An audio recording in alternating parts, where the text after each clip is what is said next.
আর হলো বারাকা, বরকত, যেটা বৃদ্ধি। বরকত মানেও বৃদ্ধি পাও, লাভ মানেও বৃদ্ধি পাও। লাভ মানে হলো টাকার পিঠে টাকা বাড়তেছে, 10 টাকা 20 টাকা হয়েছে, 20 টাকা 40 টাকা হয়েছে, 40 টাকা 80 টাকা হয়েছে, 80 টাকা লাখ টাকা হয়েছে, লাভ হইতেছে। আরেকটা হলো বরকত হচ্ছে। তো লাভ হইল, লাভ হচ্ছে কিন্তু অভাব মিটছে না। আর বরকত হইল হালাল বৈধ আল্লাহ প্রদত্ত যেটুকু, এটুকু দিয়েই তার প্রয়োজন পূরণ হয়ে যাচ্ছে। উনি 300 টাকা দিয়ে বাজার মিলাইয়া রয়েছে, মাছও কিনছে, তরকারিও কদ্দুর কিনছে, চাউলও কিনছে, হ্যাঁ, তেল পেঁয়াজও কিনছে। আরেকজনে নিছিল 10,000 টাকা, মাছ এটাই কিনে লাগছে 9,500 টাকা। আরো খরচ বাকি রয়েছে, বাকিগুলো ঋণ করছে, করে দিয়ে দিবে। তাহলে এক তো হইল কি বরকত, মানে হালাল বৈধটুকু দিয়েই প্রয়োজন পূরণ হওয়া। আরেকটা হলো লাভ হইছে অনেক, টাকা তো আছে অনেক, কিন্তু প্রয়োজন কি হচ্ছে না। আলহামদুলিল্লাহ, মসজিদের ইমাম সাহেব 8,000 টাকা 10,000 টাকা বেতন, আমাদের মাদ্রাসাগুলোর শিক্ষক 8-10,000 12,000 টাকা বেতন চারিদিকে, কিন্তু খোদার 1 মাস ইজ্জতের সাথে বিবি বাচ্চা নিয়ে হাসি মুখে আল্লাহর দেওয়া এটুকু দিয়েই হালাল ভাবেই বছরের পর বছর সংসার ইজ্জতের সাথেই চালাইতেছে। রাত্রেবেলা চুরিও করে না, ডাকাতিও করে না, অবৈধ উপার্জনও করে না। আর এই সুদখোর, হারামখোর, কিস্তিখোর মাস শেষে 90,000 90 লাখ টাকা কামাই করলো, কিস্তিও শেষ হয় না, লোনও শেষ হয় না, অভাবতাল যায়। জন্য আমি তো সবসময় বলি যে হারামখোর, তোর কিস্তি অভাব কোনোদিনও যাবে না। আল্লাহকে নারাজ করে তুমি সুখ আনবা, সুখ তোমার আব্বা, হ্যাঁ, সুখ তোমার বাপের সম্পত্তি, সুখ তোমার বাপের, সেজদা দিবা না, আবার সুখ নিবা। আমরা জানি না বউয়ের কি অবস্থা, আমরা জানি না ফুতের কি অবস্থা। যার স্ত্রী বেপর্দা, যে স্বামী তার স্ত্রীকে একাকী, একান্তই যে তার স্ত্রীকে দেখতে পায় না, বরং সারা পুরুষ তাকে দেখে, তোর চাইতে বড় এটা দুঃখের জীবন, লাগাতার জীবন আর কি হইতে পারে। ভাত খাইয়া কি দিবি,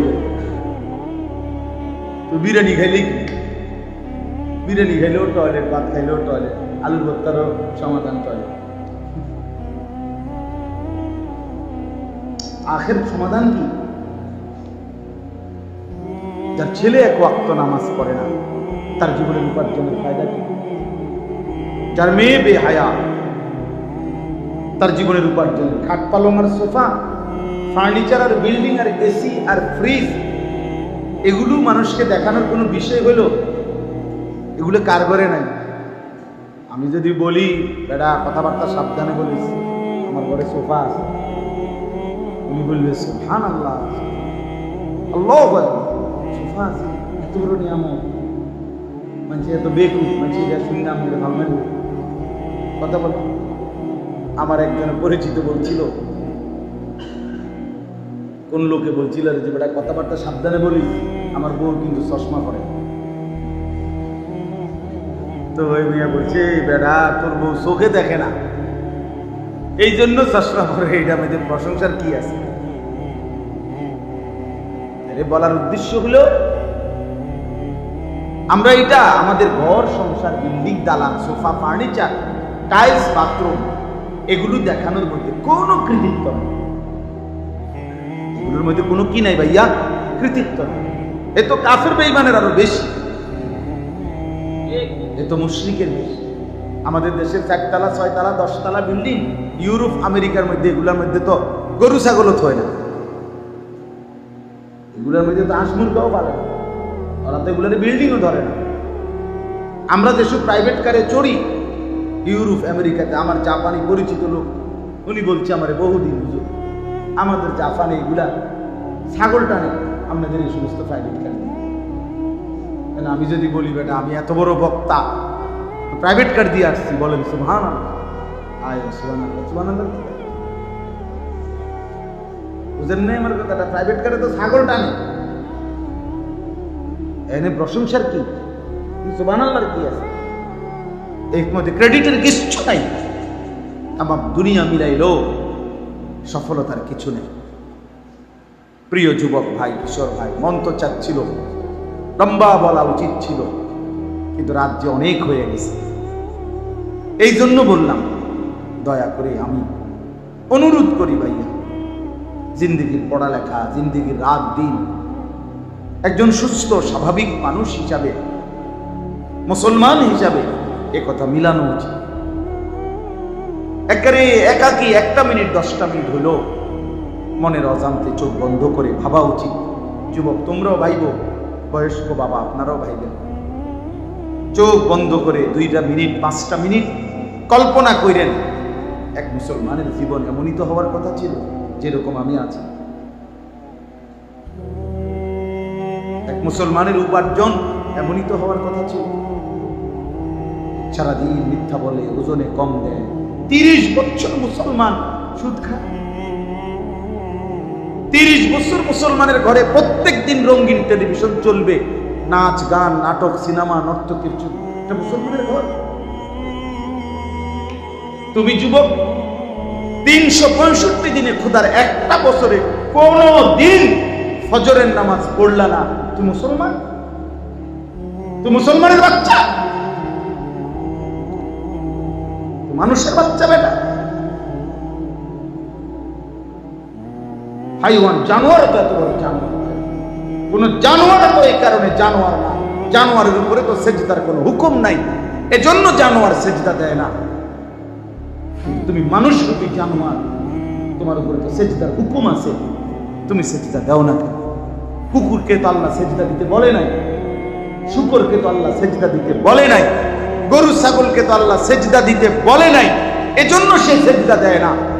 তুমি সেজদা দাও না কেন? তুমি নামাজ পড়বা না কেন? বলেন ইনসাফ করে, ইনসাফ করে, জীবনের উপরে রহম করে, জিন্দেগির উপরে রহম করে। প্রত্যেকে যারা উপার্জন করেন, আপনারা আপনাদের উপার্জনের মধ্যে হালাল হারামের ফিকির করেন। শুধু শুধু এই বরবাদি করেন না। এই জিফুত এগুলা স্বার্থপর। এই সুদের টাকা, কিস্তির টাকা, লোনের টাকা 2 নম্বরই 6 নম্বরই সিটারি বাটফারি করে বিল্ডিং আল্ডিং করে দিয়া আপনি মরে যাবেন, একটাও মনে রাখতো না, একটাও না। স্বার্থপর এগুলা মেয়ে। যেদিন দুপুরে আপনার জানাজা, ওই দিনকে রাত্রেও এরা ভাত খায়। আপনি দেখেন, যার বাপের জানাজা আসরের পরে হয়েছে, ওই তো সেদিন এসার পরে ভাত খায়। পাশের বাড়ির থেকে রান্দা আনছে, ওই ঠিকই মাছ গোস্ত খায়। মাগরিব হইতে হইতে কান্দা শেষ। স্বার্থপর, স্বার্থপর দুনিয়া, কেউ মনে রাখবে না। প্রথম বছর গরুর গোস্ত দিয়ে খাবার দিচ্ছে, পরের বছর ধারণের মধ্যে, এরপরে একটু বেশি বেড়া ছাড়া আছে। আমি খাওয়াইতে বলি না, বুঝাইলাম আর কি, ভুলে গেছে। সময় কই, ব্যস্ততার এই দুনিয়ায় কে কারে মনে রাখে? স্বার্থপর এই দুনিয়া, কাউরে মনে রাখে? ধোকা, দুনিয়া ধোকা। আল মাল ওয়াল বানুন জিনাতুল হায়াতিদ দুনিয়া ওয়াল বাকিয়াতুস সালিহাতু খায়রুন ইনদা রাব্বিকা সাওয়াবান ওয়া খায়রুন আমালা। রব্বুল আলামিন বলে, মাল এবং সন্তানাদি, শুনে নাও বান্দা, এই দুইটাই দুনিয়ার জীবনের স্বাভাবিক কিছুক্ষণের সৌন্দর্য, জিনা, দুনিয়ার জীবনের কিছুক্ষণের ফুল, জাহরাতুল হায়াতিদ দুনিয়া, ফুল। রব্বুল আলামিন যেন বলতে চাচ্ছেন, বান্দা, ফুল যত সুন্দর হয়েই ফুটুক না কেন, সন্ধ্যা হতে হতেই নির্ধারিত সময় পরে সেই চমৎকার ফুটে ওঠা ফুল বিবর্ণ হয়ে যায়, মলিন হয়ে যায়। জন্য রব্বুল আলামিন বলে, দুনিয়া যত চমৎকার করেই সাজাও না কেন, সাজগোজার এই চমৎকার দুনিয়া কিছুক্ষণ মধ্যেই মলিন হয়ে যাবে, বিবর্ণ হয়ে যাবে। অত্যাধুনিক ফার্নিচার একদম নিখুঁত বার্নিশ করার পরও 1 বছর 2 বছরের মাথায় আবার চামড়া উঠে গেছে, সিটকারি খুলে গেছে, ফ্রিজের তলে দিয়া পানি করে, এসির কোনা দিয়া পানি করে, হ্যাঁ দেখেন দিয়া ওয়ালের আস্তর খুলে পড়ছে। তার মানে কি? তার মানে কিছুক্ষণের মধ্যেই মলিন হয়ে যায়। ওয়াল বাকিয়াতুস সালিহাত, রব্বুল আলামিন যদি বলেন বান্দা যদি আল্লাহর কাছে কোনো বিনিময় কিংবা জীবনের কোনো কষ্ট মেহনত দিয়ে যদি কিছু আশা করতে হয়, যদি কোনো আশাই করতে হয়, আল্লাহর কাছ থেকে যদি কোনো বিনিময় পেতে চায়, তাহলে আল বাকিয়াত, বাকি থাকবে, স্থায়ী থাকবে, as-সালিহাত, সমস্ত নেক আমল। সোফা থাকবে না বান্দা, সেজদা থাকবে। সোফা হাসরের ময়দানে মিলবে না, সেজদার বিনিময় 100 মিলবে। উলাইকা লাহুম নাসীবুম মিম্মা কাসাবু ওয়াল্লাহু সারিউল হিসাব। আল্লাহ বলেন, ইমানদার বান্দা ঈমান আমলের উপরে চললে আমি আল্লাহ ওয়াদা দিলাম, দুনিয়ার তোমার প্রতিটা অর্জন, প্রতিটা কামাই, প্রতিটা উপার্জন, প্রতিটা মেহনত, প্রতিটা ফিকির, সব কিছুর বিনিময় আমি আল্লাহ আখিরাতে 100 বুঝায় দেব। এজন্য দোস্ত চলেন হালাল ফিকির করেন, হালাল হারাম থেকে বাঁচেন। উপার্জনকারী যারা বাজার করেন, ব্যবসা করেন, কামাই করেন, গার্মেন্টস, মিল, ফ্যাক্টরি, চাকরি, দোস্ত মাত্র 8,000 টাকা বেতনের জন্য জোহরের নামাজ ছেড়ে দিও। মাত্র 8,000 টাকা, 12,000 টাকা বেতনের জন্য আসরের নামাজ ছেড়ে দিও। এত অল্প টাকায় মালিককে ভুলে যাও না, এত কম পয়সায় আল্লাহকে ছেড়ে দেওয়া ঠিক না। একটা মিল ফ্যাক্টরির বেতন এত বেশি না, এই তো এই 12, 14, 15,000 টাকার জন্য এত বড় মালিককে ভুলে গেলেন। 24 ঘন্টা যিনি আসমান ও জমিনের কোটি কোটি নিয়ামত দিয়ে বান্দাকে সাজাইয়া রাখছেন, আগলাইয়া রাখছেন, এমন মেহেরবান দয়ালু মাওলাকে কেমনে ভুলে যাও? হাই যুবক, কেমনে ভুলে যাও? মা গাররাকা বিরাব্বিকাল কারীম। আল্লাহ বলছে, বান্দা আমার মতো দয়ালু মেহেরবান রব এমন মাওলাকে কেমনে ভুলে গেল? কে তোমারে ধোঁকা দিল? এক ওয়াক্ত নামাজ পড়লা না, ফজর থেকে এশা একটা সেজদাও দিলা না। মুসলমানের বাচ্চা এত বড় নাফরমান হয়, ইমানদারের গরমে জন্ম নিয়ে এত বড় নিমক হারাম, এত বড় বেঈমান, একটা সেজদা দিবা না? তুমি জানো না বান্দা, একটা সেজদা না দেওয়ার কারণে অনন্তকালের জন্য আমি আল্লাহ ইবলিসকে শয়তান বানাই দিছি। ও তো আগে শয়তান ছিল, বুঝেন না? আগে শয়তান ছিল, যেদিন সেজদা দেয় না সেদিন থেকে সে শয়তান। এর আগে সে ছিল মুআল্লিমুল মালাইকা, ফেরেশতাদের শিক্ষক। আল্লাহ বলছে, রাজিম, আজকের থেকে তুই অভিশপ্ত, আজকের থেকে মালউন, লানতের উপযুক্ত। ওয়া ইন্না আলাইকা লানাতা ইলা ইয়াউমিদ্দিন, কিয়ামত পর্যন্ত আল্লাহ বলছে ইবলিস তোর উপরে আমি আল্লাহর লানত, লানত, লানত। সেজদা বিহীন একটা সেজদা না দেওয়াতে আল্লাহ বলছে কিয়ামত পর্যন্ত তোর উপরে আল্লাহর লানত। যুবক, যার ফজরের 4 রাকাত নামাজ ছুটে গেছে, মনে রাখো দোস্ত, আজকের দিনে তোমার 8টা সেজদা ছুটে।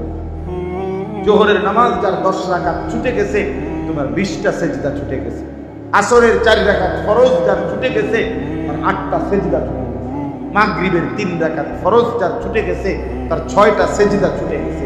এশার 4 রাকাত ফরজ যার ছুটে গেছে, তার 8টা সেজদা ছুটে গেছে। আজকের একদিনে এতগুলো সেজদা তুমি পরিত্যাগ করে তুমি কি পরিমাণ অভিশপ্ত মালউন ভেবে দেখো।